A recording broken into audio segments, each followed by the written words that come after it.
Hello, Will Terry here, and going to get to this video pretty shortly here called "Why Am I Not Getting Enough Freelance Work?" Which is, I think, a very important question, one that I get asked a lot.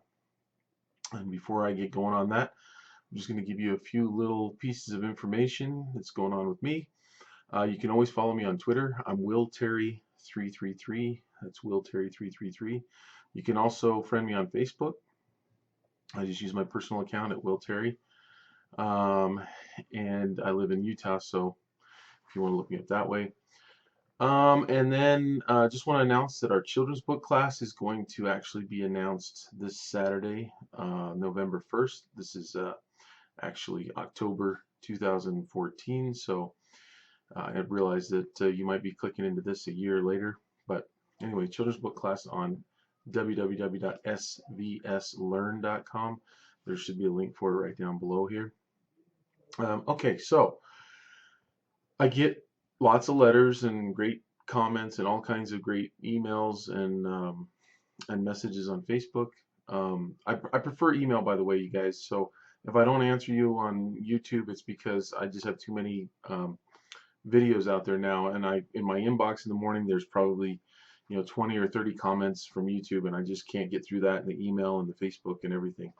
But I do get through. I do usually make it through all my emails. So for the time being, right now, I'm answering all my emails. Okay. So this one in particular, like I realize that a lot of you have asked me this question. I get a lot of requests to do portfolio reviews. I just can't do them all. Um, every now and then I'll do one. A letter will hit me hard. This one came in via email, and like I said, I do read all my emails. And but I'm just because I'm going to do this, that doesn't mean I'm going to be able to get to everybody's portfolio and give them advice. And um, we will be doing a lot more of that through our classes at SVS, though, critiques and stuff like that. But anyway, I got this email, and it just hit me just perfectly, and it was from a guy that actually lives in Greece. And so, and I told you that I was going to answer your email via video. I'm not going to use your name on here, but I'm just gonna read the letter, and then kind of give my best my best answers for this. So just want to tell you a big thanks for all your shared knowledge. It's been a great help. However, I'm afraid I'm just another frustrated illustrator that feels he hasn't been. Let me move this down a little bit because it's in the way. Discovered yet. I've entered illustration a bit late in the game. I'm blank years old. I'm a blank turned illustrator. I have been doing all there is to do as far as social media goes. I have been blogging, sending work out to agents, publishing houses in the US and in the United Kingdom. And I've been working on my craft for quite some time now, since 2009. I know I'm located a bit far off the creative grid, but is that the reason? I was wondering if you could take a quick look through my work and let me know what you think. If you have no time, no worries. Thanks for your time on this. So, okay.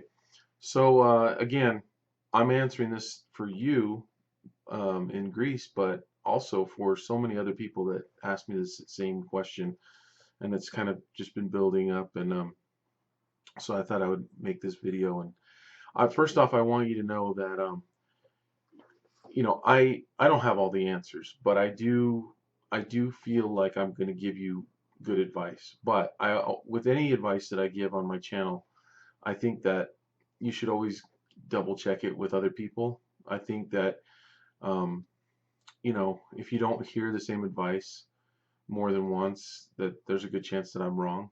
Um, this whole industry is just full of opinions. It's not a black or white thing, and it's really hard to know what's actually going on out there. So I appreciate you reaching out, and I'm just going to give you what I think could help. Um, but also just know this: whenever you're asking a question about the quality of your work, most people are not going to tell you the truth. Okay, and obviously the reason for that is that giving criticism is really a hard thing to do. Obviously, it's hard to give somebody an honest opinion without sounding arrogant. It's hard to give an honest opinion without risking hurting the other person's feelings. Um, it's just plain hard to give criticism without coming off like a jerk or a know-it-all. Um, so I just want you to know that since I don't know you, I don't have any reason to give you bad advice. I don't have any reason to try to tell you anything but the truth. And I want to start out by telling you that I got a critique one time and I've talked about this before in other videos, by David Small, who was a children's book illustrator who won the Caldecott. And we were sitting around at dinner, and a few of the students were asking him for a critique. And then I decided, he said, yeah, send me your stuff, I'll give you an honest critique. And then those were students that were asking him. And then I said, well, I'd like a critique too, just kind of half joking, half serious. And he looked at me really in a different way than he looked at the students. And he said, are you sure that you really want a critique? And in front of everybody, and everything kind of went quiet. And I was like, yeah, and he goes, because I'll tell you what, I'm too old and too tired to beat around the bush and to tell you what you want to hear. I'm not in this to play games. If I give a critique, I give a critique. It's what I feel, it's what I think, and it's honest, and it comes from the heart, and it's what I think you need to hear. And I'll tell you, and he hadn't seen my work yet. He had no idea what I was doing. And so I said, okay, well, I'll send you my work. And what I did was I sent him one of my books that I had illustrated, and I think this happened probably about 4 years ago. I want to say about 4 years ago, maybe 5. And so I got home, and that week I sent off a package, and I sent him my book, one of my children's books. And I think it was like a week later, and I got a call from him, and he said, okay, are you ready? And I said, yeah. And he goes, are you sure you want a critique? And he gave me another chance to back out. And I was like, yeah, I want to know. And he goes, why do you use so much damn color on every single page in your book? And I was like, oh, that's it. At first I was like, that's the critique that I'm going to get. And then he goes, why do you think you need to use that much color all the time? And up until that point, I had never even thought about it. I never really thought. I just thought that was part of my style, to use tons of color. And he's like, you're not giving your viewer any rest. He says, do you like to go to a movie where the sound, there's a loud chase scene, or it's a lot of action and a lot of sound and crazy motion and yelling through the whole movie, or do you like some rest periods? And I was like, yeah, I definitely like the rest periods. And he's like, well, when you use color the way you use it throughout the whole book, you don't give your viewer any chance at all to rest. There's nowhere to go from there. You're at 10 the whole time. So when there's an important scene, you can't enhance it with color. You're already up there on every single scene. You're desensitizing your viewer. And man, that really hit home. And I thought about it, and I was like, wow. And he wasn't saying don't use any color on the quiet pages. He was just saying use less, and that way when you have an action scene or when you have something really important, you can accent it with color. And I've taken that to heart, and hopefully I have incorporated that to some extent. Anyway, so I want you to know that when you get a strong critique, an honest critique, it will help you grow more than anything else. So that's the spirit in which I give you a critique on your portfolio that you sent me the link to. And for anybody else, for the other people who said the same thing and asked for the same type of critique, many people are going to fall into this category. So I think this is going to be applicable to many people. So why are you not getting freelance work? Well, I think that can come from a lot of different reasons. One can be that your work isn't good enough. 2 could be that you're not discovered. 3, it could be that you're marketing or you're being discovered in the wrong market. So you're sending your work to the wrong market. Um, One of the things that I noticed when I looked at your portfolio is that to me it seems like it's more geared to commercial work rather than like advertising, rather than the children's book market. I don't know exactly what market you want to go into, and so maybe it's all of the above. Maybe it's work wherever. Um, since you contacted me, I was kind of assuming that you might have wanted to go into the educational or children's book markets, but I don't see that in your letter, so that's an assumption on my part. Um, so if it is the children's book market, what I would say is the fact that it has a strong digital look to it. I think that lends itself more to advertising, more to other markets rather than the children's book market. The children's book market is really based around a traditional look. Even if things are done digitally like I do, they want it to feel a little bit more traditional. They don't really want it to look super digital. Now, there's exceptions to every rule. You might be saying, well, I know of so and so, or this artist or that artist, but I would say in general, where the middle of the bell curve is, it's going to be watercolor looks, acrylic looks, something that's got some mixed media, including digital. Um, I think of Nicoletta Siccoli, and I hope I'm pronouncing her name right, but if you look her up, Nicoletta Siccoli, and I'm not going to even try to spell it right now. She's Italian, but she does just amazing work, and I love her work. Um, but she mixes. She'll do sculpture, she'll do painting, and she'll mix all these in one style: sculpture, painting, drawing, and then she'll manipulate it in Photoshop. She'll shoot. So when I say sculpture, she'll take a picture of something that she's sculpted, and that will become part of the thing that she's illustrating her characters amongst in Photoshop. It's amazing style. But it has this real, because she's taken pictures of physical things, textural things that she's made. It has a traditional feel, but she probably would consider herself a digital artist in many respects. Um, so that's one thing that I noticed when I looked at your work. The second thing that I noticed is that your work is very good. And that is, in and of itself, probably the biggest problem, and that is that your work is very good. There are lots and lots of artists that are very good, and that's the problem. There is a lot of competition. If you asked anybody in your high school, if people in your high school saw your artwork, they would look at it and they would think it's amazing. If you ask people, even in college classes, they're in illustration programs, to critique your work, they would say it's very, wow. You would blow a lot of them away.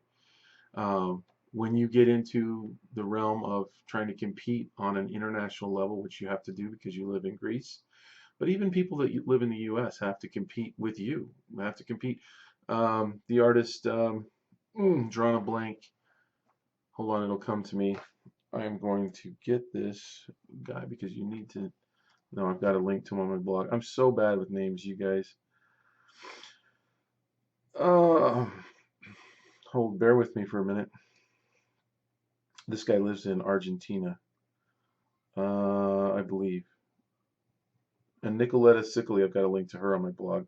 It's Nicoletta, and then C as in cat, Eccoli. You should look her up.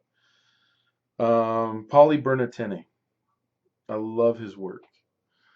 He's another one again that will build sets and take photographs of them and illustrate on top of them digitally. But he lives in Argentina, and I look at his client list, and he's working for people all over the globe. I mean, he's working for people in Europe. He's working for a lot of U.S. clients in publishing, and but his work is amazing. I'm sure that it's not. I'm sure that there's a part of it that stings to hear that I'm not putting your work in that amazing category. But I would ask you, who do you look up to? And I would ask you to compare your work to those people that you feel are your heroes, and to place your work side by side and to do a really in-depth comparison of what your work looks like compared to theirs, and where they're beating you basically. Where are you falling short? Um, and if you can't identify those things, that just means that you're not looking deep enough, and you're not maybe you're not frustrated with your current level of work enough. Because I really believe in order to move to the next level, you have to get frustrated with the current level of work that you're capable of putting out. You have to get pissed. You have to get angry. You have to get upset. And you have to not settle for what you're currently capable of doing. You have to look at the people that are doing amazing work, and you have to dissect what they're doing. You even need to copy it. And I would suggest for any of you guys out there, not just our this guy in Greece who sent this wonderful letter and just really opened up, and it's really brave to do that, by the way. I would say one way to really help you level up is to take one of your heroes' illustrations and try to completely copy it to the point where you can't tell the difference between one or the other. If you can't do that, that means you're lacking on certain skills. I really believe that that's a skill. When if you go to schools like the New York Academy of Art, they have you do master copies, where they'll actually have you copy an old master's painting and see how close you can get. And some people can get pretty darn close upon first glance. Now, as far as technique, and as far as um, the order, because you don't know exactly what their process is, in texture wise, you'll usually fall short. But at a distance, you should be able to copy it so that 10, 15 feet away, it looks identical. If you can't do that, it means you're missing some of those observational skills, and probably not seeing those same types of things of what you need to be doing in your own painting. I think it answers a lot of questions when you do a master copy. I did that when I first got out of school. There were hero illustrators of mine that I just wanted to become more like, and I had to do pieces that were good enough, that really were as good as so and so and so and so and so and so. And I want you to think of a couple more things. The first off, the artist Greg Manches. You should look him up. Greg Manches. He's an oil painter, M-A-N, and then like chess, like you play the game chess, C-H-E-S-S. He's a master illustrator by any sense. He's a gold medal winning Society of Illustrators, always in the annuals and Spectrum and CA. Really, one of the upper echelon of all illustration, and definitely top 50, top 10. I don't know. He's way up there. I remember him giving a speech out here at one of our colleges out here, and he he talked about how when he was in school, he used to take he was trying to figure out how to paint in oils, and he wanted a real painterly quality to his work. And I hope I don't get this wrong, but I believe he was talking about a John Singer Sargent painting, and really falling in love with that guy's work, the portrait painter. And so what he did was he would stare at the paintings. He would go to a museum and see an original, and he would try to deconstruct it. So he would just stare at the painting and actually try to figure out the stroke order, first, second, third stroke. This had to go on top of that because I can see this stroke is actually cutting through that one. So that one definitely went on after that other one, and then that one was before this one. And then he would try to go home and actually paint that way and try to figure out how to get those strokes down, because it's you can't keep stroking arbitrarily. You'll muddy the whole thing up. It's a lot about the economy of the strokes in wet on wet oil painting. So I think it takes that kind of dedication. I think you have to understand that you've been working for a long time, but there's just so many more illustrators out there that have been working longer than you, and that have probably just improved their craft that much more. I want you to think about another something else, and that is that every time you level up. In other words, every time you do a painting that is above your past ability. So you do a painting and or an image or a digital painting or whatever, and it's the best thing in your portfolio, right? And so at that moment, you're on, you've got this high going on. You're so happy, you just want to keep looking at it, and you can't believe you did it, because it's the best thing you've ever done. Now, ask yourself this: at that moment, are you thinking um, about the next time you're going to do that, or are you just reveling in that moment? And obviously, the answer is you're thinking about that moment. You're not thinking that you will, if you stay at it, you will level up again. And the reason that I say that is because think back 5 or 10 years from now, you did paintings or drawings or whatever that were better than you had ever done before, and you weren't thinking about your portfolio and how good it is today. So you will constantly improve. And so right now you're probably looking at your portfolio and going, "Oh my gosh, it's got to be good enough." But I can tell you, in my opinion, if it's out on the internet, if you're doing, if you're diligent on social media, if you're actually getting your images in front of the right people. Now that's a big if, because maybe you're not. I don't know if the right people have seen your work. But to me, I can see things in there that you need to improve on. And they're subtle things. They're not huge things. I can't say, well, you need to learn how to draw, because obviously you know how to draw. I can't say, well, you need to learn how to use color, because obviously you know how to use color. You're doing so many things right, but I think what it's coming down to on your portfolio is the level of polish, edge control, is how far you're willing to take transitions, and building in lighting and believable light and shadow, and just all the different things. But again, I don't know who you're looking at and who your heroes are, so I can't really tell you exactly where you need to go from there, because your work is really good. But it's either not getting in front of the right people, or if it is, it's not attracting them. Their art directors and editors are constantly looking for really good new talent. They want to be the first one to use this new amazing artist. They're always looking for something new, for something different. And so if your work is getting in front of them and they're not hiring you, it just means you need to go further. And that's probably the best thing that I can give you, the best advice. I can tell you that I could probably go through my portfolio and pick out 30, maybe even 40 pieces that when I did them, I thought, well, this is it. I don't think I'm going to get any better than this. I literally thought. I don't think that anymore. And probably the last, 10 or 20 times, 10 or 20 paintings, I didn't think that. But the first 20, every time I did one that was better than the others, I thought, well, I'll never get any better than this. This is as good as it gets. Um, so just know that you can constantly improve. And if you're not interested in improving, then that in and of itself is probably the probably the problem that will end your career or never get it jump started. I think the only people that I know that are doing really well right now, they love to paint, they love to push themselves, they love new experiences, they love new challenges, and they're always looking to paint that next painting better than the last one if they can.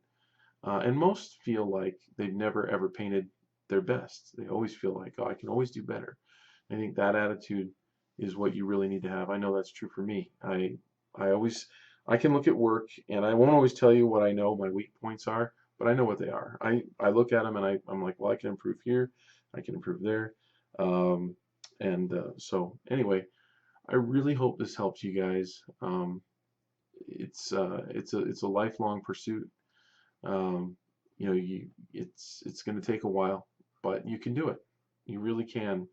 I know so many people that have done it, and it gets easier and easier and easier. Once you level up, reaching it's an odd thing, but when you level up, it's easier to get back there. It's easier to go higher and higher. Um, but you have to want it and you have to work for it. Okay, thanks for watching.